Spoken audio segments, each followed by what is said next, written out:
From a young age, Japanese children in the early 20th century were instilled with a deep sense of loyalty to the emperor. This loyalty was interwoven with the ancient samurai code of Bushido, which emphasized honor, courage, and self-sacrifice.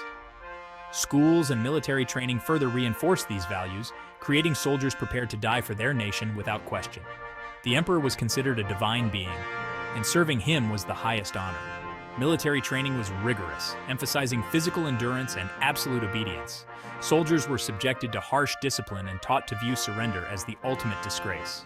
This mindset, coupled with the belief in their divine mission, made Japanese soldiers formidable opponents. They were prepared to fight to the death, often engaging in suicidal charges rather than being captured. This unwavering loyalty and sense of duty were key factors in the actions of Japanese soldiers during World War II. They believed they were fighting for a righteous cause, liberating Asia from Western imperialism. This belief, combined with their intense training and indoctrination, created a military force unlike any other in the world. Fueled by imperial ambitions and a desire for resources, Japan embarked on a campaign of expansion throughout Asia. The invasion of Manchuria in 1931 marked the beginning of this brutal conquest. The Second Sino-Japanese War, beginning in 1937, saw widespread atrocities committed against Chinese civilians and prisoners of war. The attack on Pearl Harbor in 1941 brought the United States into the conflict, expanding the war to the Pacific. Japanese forces, driven by their belief in their own superiority and the righteousness of their cause, initially achieved swift victories. They captured vast territories, from Southeast Asia to the Pacific Islands. However, as the tide of the war turned, Japanese soldiers found themselves increasingly on the defensive. Despite facing overwhelming odds and dwindling supplies, they continued to fight with ferocity, embodying the Bushido code to the very end. Their resistance, though ultimately futile, came at a heavy cost, both to themselves and to the people they encountered. The Battle of Iwo Jima, a tiny volcanic island south of Japan, became a symbol of the brutal fighting and unwavering resolve of Japanese soldiers. American forces, expecting a swift victory, faced fierce resistance from well-entrenched Japanese defenders. The island, honeycombed with tunnels and bunkers, became a death trap for both sides. Despite being heavily outnumbered and outgunned, the Japanese fought with incredible tenacity. They launched desperate counterattacks, often at night, inflicting heavy casualties on the advancing Americans. The battle, lasting over a month, resulted in the deaths of nearly 7,000 Americans and almost the entire 21,000-strong Japanese garrison. The ferocity of the defense on Iwo Jima, though a tactical defeat, had a profound impact on the American military. It reinforced the belief that a full-scale invasion of mainland Japan would be met with equally determined resistance and result in staggering casualties. This realization played a significant role in the decision to use atomic bombs against Hiroshima and Nagasaki. As the war progressed and Japan faced increasing losses, a new and terrifying tactic emerged: kamikaze attacks. These suicide missions, often carried out by young pilots with minimal training, involved deliberately crashing explosives-laden planes into enemy ships. The pilots, imbued with the Bushido code, believed that sacrificing their lives for the emperor was the highest honor. Kamikaze attacks, though terrifyingly effective, were a sign of Japan's desperation. They reflected the dwindling resources and the willingness to resort to any means necessary to defend their homeland. These attacks instilled fear in Allied sailors and caused significant damage to ships, but they ultimately failed to alter the course of the war. The kamikaze pilots, often very young men with families, left behind letters expressing their devotion to the emperor and their belief in Japan's ultimate victory. Their sacrifice, though driven by a sense of duty and national pride, remains a controversial and tragic aspect of the war in the Pacific. Section 5, Jungle, Heat, and Hunger, the Soldier's Reality. Life for the average Japanese soldier was one of immense hardship and deprivation. They endured extreme conditions, from the sweltering jungles of Southeast Asia to the frigid mountains of China. Supplies were often scarce, forcing soldiers to rely on captured rations or forage for food. Tropical diseases were rampant, and medical care was often rudimentary or non-existent.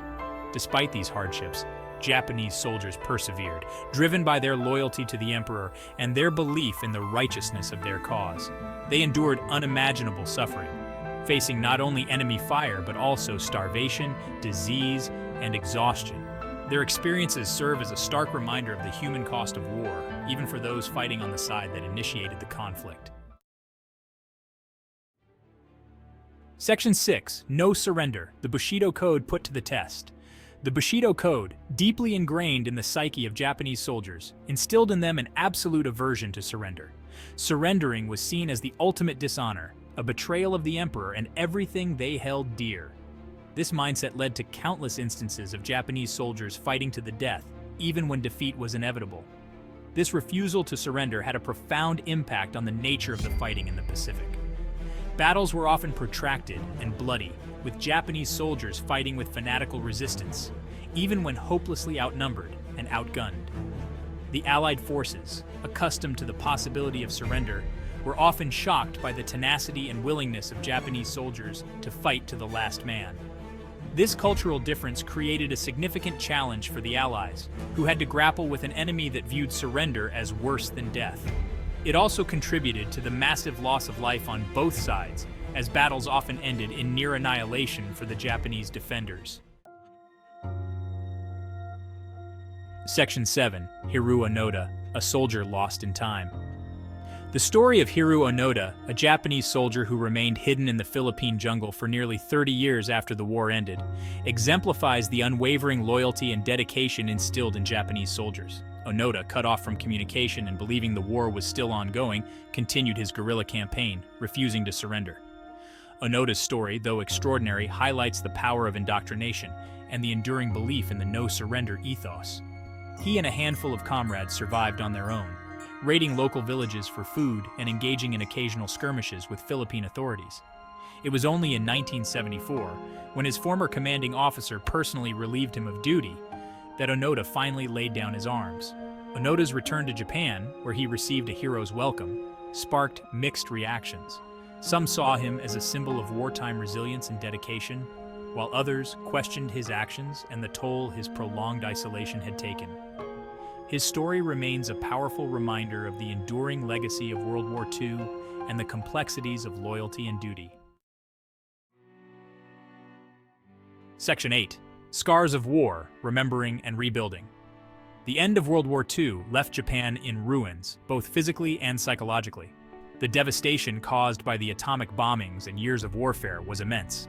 The country faced the daunting task of rebuilding its infrastructure, its economy, and its national identity. The war also left deep scars in the collective memory of the Japanese people. The horrors of the conflict, the loss of loved ones, and the shame of defeat cast a long shadow.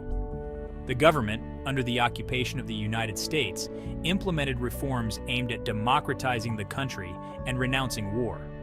However, the legacy of the war and the actions of Japanese soldiers during the conflict continue to be a sensitive topic. While some aspects of Japanese military history are glorified, others, such as the Nanjing Massacre, remain deeply controversial and subject to varying interpretations. Section 9. A New Japan Shifting Sands of Military Ideology. The post-war period saw a dramatic shift in Japan's military ideology. The country, under a new constitution, renounced war as a sovereign right and committed to pacifism. The once glorified military was reduced to a self-defense force, tasked solely with protecting the country from external threats. This transformation from a militaristic empire to a pacifist nation is one of the most remarkable turnarounds in modern history. It reflects a profound change in the national consciousness, a rejection of the militarism that had led to such devastation. Japan, once a feared aggressor, emerged as a staunch advocate for peace and international cooperation. Despite this shift, Japan continues to grapple with its past and its role in World War II. Debates over historical revisionism, war apologies, and the role of the military in modern society persist. The country's experience serves as a cautionary tale about the dangers of unchecked nationalism and the importance of learning from the mistakes of the past. Section 10. Echoes of the Past. Lessons for the future. The story of the Japanese soldier in World War II is a complex and multifaceted one. It is a story of unwavering loyalty, unimaginable brutality, and incredible resilience. It is a story that continues to resonate today, offering valuable lessons about the nature of war, the power of ideology, and the importance of reconciliation. By understanding the motivations, experiences, and legacy of these soldiers, we gain a deeper understanding of a pivotal period in human history. We are reminded of the human cost of conflict, the enduring impact of trauma, and the importance of fostering peace and understanding between nations. The echoes of the past serve as a guide, urging us to learn from history's mistakes and strive for a future free from the scourge of war.